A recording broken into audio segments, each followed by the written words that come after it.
हर रोज मैं घूम ही आती हूँ तुम्हारे शहर।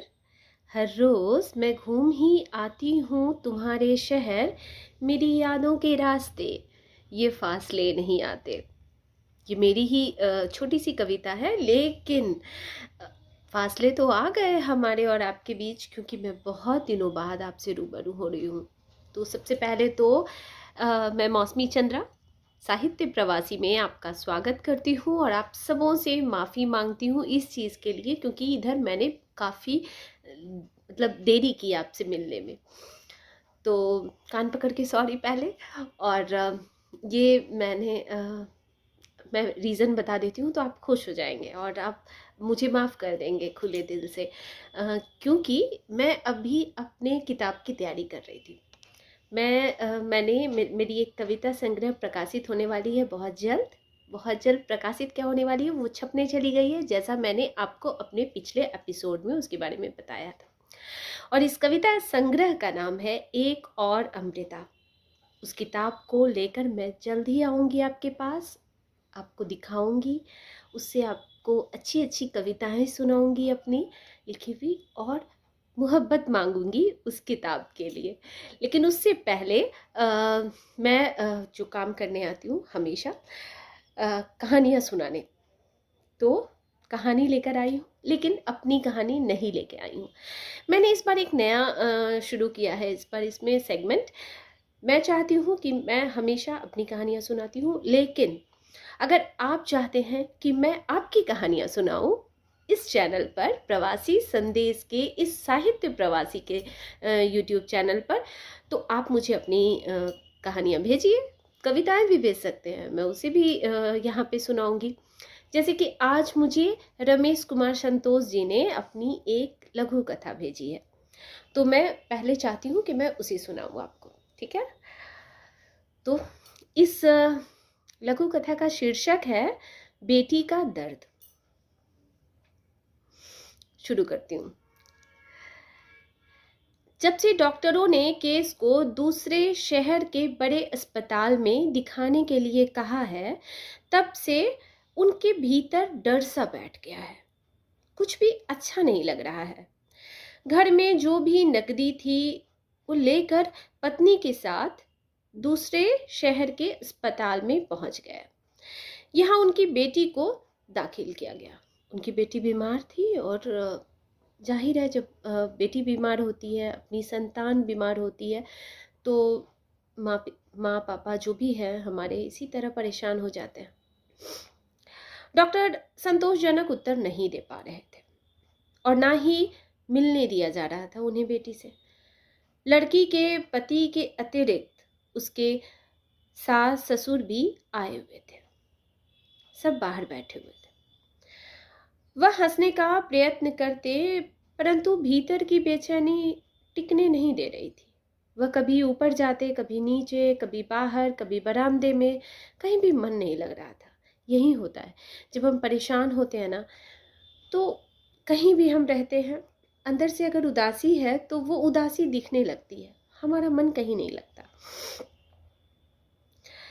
मिलने वालों से वह हंसकर बात करते, परंतु भीतर की हलचल को महसूस किया जा रहा था।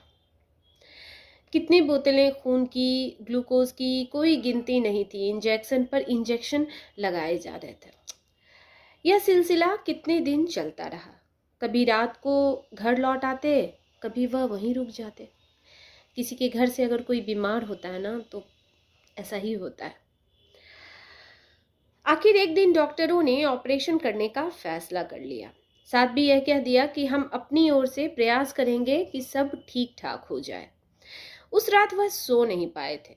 पत्नी हौसला देती थी, परंतु वह पत्नी की मानसिकता को भी महसूस करते हैं। वह जानते हैं कि नींद उसे भी नहीं आ रही। पत्नी ने पति को कहा था, सब ठीक होगा, कल निकलने वाला सूरज खुशियां लेकर आएगा, विश्वास करो, सब ठीक होगा। ये सब ठीक होगा जो है ना, मैजिकल वर्ड होते हैं। जब हम बहुत परेशान होते हैं और कोई कहता है सब ठीक होगा, तो बहुत अच्छा लगता है और लगता है वास्तव में सब कुछ अच्छा हो जाएगा। काश तुम्हारी बात सच हो जाए, उनके पति ने कहा। हाँ, सब सच होगा, मेरा मन कहता है। कल की शाम खुशियों से भरी होंगी। अब सोने का प्रयत्न करो। लाइट बंद कर दी गई। अंधेरे में दोनों की आंखें कितनी भीगी थी कोई नहीं जान पाया था। बेटी के लिए प्यार भीतर तक के दर्द को महसूस किया जा सकता है। सुबह उठते ही वह अस्पताल पहुंच गया। पत्नी ने नाश्ता पैक कर दिया था। पति को भी नाश्ते के लिए जबरदस्ती मनाया था। दूसरे लोग भी पहुंच गए थे। बेटी को ऑपरेशन थिएटर ले जाया गया। एक दूसरे को देखकर हंसने का प्रयत्न कर रहे थे दोनों। इतने में अंदर से समाचार आया, बेटा हुआ है। उनकी बेटी प्रेग्नेंट थी पर उनकी हालत बहुत ज़्यादा सीरियस थी, इसलिए उन्हें एडमिट किया गया था। ऐसे भी कहा जाता है कि जब माँ बनती है औरत तो उसका दूसरा जन्म होता है। तो बेटा हुआ है, ये खबर आई। सब एक दूसरे को बधाइयाँ देने लगे, गले मिलने लगे। फ़ोन की घंटियाँ बजने लगी थी। बधाइयों का सिलसिला जारी था। सबके चेहरे खुशी से लाल हो रहे थे। लड्डुओं के डब्बे आ गए थे। जब नया मेहमान आता है तो चारों ओर ऐसी ही खुशियाँ छा जाती है। परंतु पिता और माँ की आंखें अभी भी कुछ तलाश रही थी। उनका दिल अभी भी धड़क रहा था। शरीर में एक अजीब सी कपकपी दौड़ रही थी।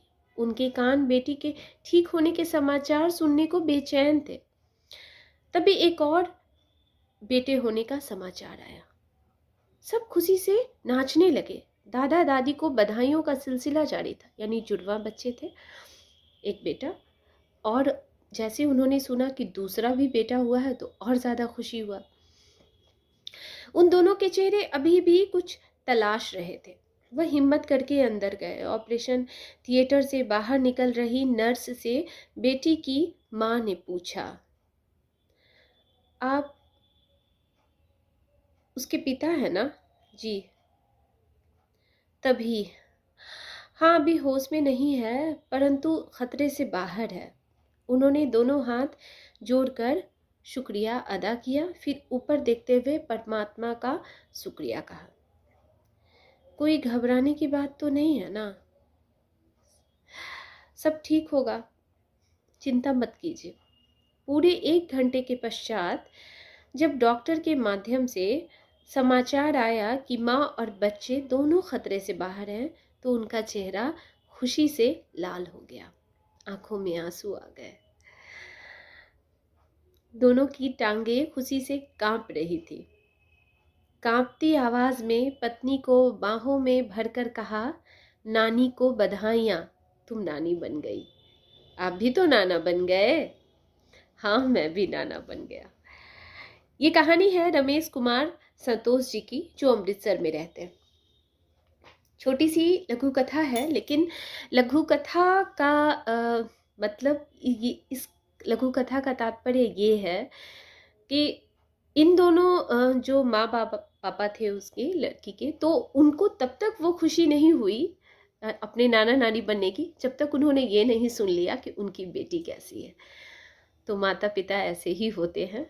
सबसे पहले उन्हें अपने संतान की खुशखबरी चाहिए होती है कि वो कैसे है, उसका हालचाल कैसा है, उसका स्वास्थ्य कैसा है। तो हमारा भी फ़र्ज़ बनता है कि हम लोग भी अपने मम्मी पापा का ख्याल रखें। अगर आपके पास आपके मम्मी पापा हैं तो आप बहुत खुश नसीब हैं, उनका ख्याल रखें। और ये छोटी सी लघु कथा थी। अब चूँकि मैं इतने दिनों बाद आई हूँ और सिर्फ एक सुना कर जाऊँगी तो फिर बिल्कुल अच्छा नहीं लगेगा। तो आज मैं आपके लिए एक और छोटी लघु कथा ही लेकर आई हूँ, और ये लघु कथा है धूप के पाँव, जो कि मधु मिश्रा दी हैं हमारी। उन मतलब मेरी फेसबुक फ्रेंड भी हैं, मेरी दीदी भी हैं, और उनकी किताब आई है सुविधा पब्लिकेशन से। तो मैं उससे आपको एक लघु कथा सुनाती हूँ। छोटी सी है ये भी, और उसके बाद नेक्स्ट टाइम मैं आऊँगी तो अपनी सुनाऊँगी। और इस लघु कथा का शीर्षक है सुकून। अरे सर, आप यहाँ पर? मुझे जहाँ तक मालूम है आपको तो कोलाहल बिल्कुल पसंद नहीं। फिर अमृतसर में, वो भी इस तरह, गुरुद्वारे के बाहर सीढ़ियों में लोगों की चप्पलें पोंछते हुए बॉस श्री सुखबिंदर सिंह को देखकर अचंभित होते हुए वीरेंद्र जी ने कहा। अपने बॉस को अगर आप सीढ़ियों पे, गुरुद्वारे के बाहर सीढ़ियों पे चप्पलें पोंछते देखे, और वो भी वैसे बॉस जिन्हें कोलाहल बिल्कुल पसंद नहीं है, शोरगुल से जो नफरत करते हैं, तो जाहिर है आश्चर्य लगेगा। तो वीरेंद्र जी भी आश्चर्य में थे और उन्होंने पूछ बैठा, अरे वीरेंद्र, तुम कब आए और कौन कौन है तुम्हारे साथ? मीठी मुस्कान के साथ बॉस ने कहा, सर मैं अपने दोस्तों के साथ आया हूँ। और आप? मैं तो हर साल यहाँ आता हूँ, पर इस बार तुम्हारी भाभी और बच्चे भी आए हैं, वे लोग लंगर के काम में मदद कर रहे हैं, बॉस ने कहा। सर आपको यहाँ इस तरह देखकर, वीरेंद्र ने पुनः अपनी जिज्ञासा व्यक्त की। अगर तुम यहाँ के कोलाहल को देखकर ऐसा कह रहे हो तो वीरेंद्र, ये मेरे लिए एनर्जी है, और मैं साल में एक बार 4-5 दिनों के लिए यहाँ जरूर आता हूँ। वाहेगुरु कहते हैं, कार सेवा से प्राप्त ऊर्जा जीवन में प्रकाश उत्पन्न करती है। शांत स्थिर चित्त से बॉस की बातें सुनकर वीरेंद्र सोचने लगा, सच ही तो है, सुकून कहाँ से तलाशेगा, ये हमें स्वयं पे निर्भर करता है। तो कितनी अच्छी बात लिखी है लास्ट में कि सुकून हम कहाँ तलाश करते हैं। हम परेशानी तो देख लेते हैं, हम उलझने देखते हैं, उदास होते हैं, उदासी की वजहें हम खोज लेते हैं, लेकिन हम कभी ये नहीं सोचते कि हमें सुकून कहाँ मिलेगा। ऐसा हम कौन सा काम करें जिसे हमें खुशी मिले। तो हम दुखी होने की कोशिश ना करें, हम दुखी और उदास होने की वजहें नहीं तलाश करें, हम अपने आप को खुश करने के पल ढूंढें कि हम कहाँ खुश हो सकते हैं। तो दोनों कहानी पॉजिटिविटी से भरपूर थी और अच्छे संदेश देती हुई है। तो इस बार तो इसी दोनों लघु कथा के साथ मैं विदा लेती हूँ। मैं मौसमी चंद्रा प्रवासी साहित्य संदेश पर फिर से आपका एक बार स्वागत करती हूँ, और नेक्स्ट टाइम प्रॉमिस करती हूँ कि मैं इतना लंबा टाइम नहीं लगाऊंगी और बराबर आती रहूँगी।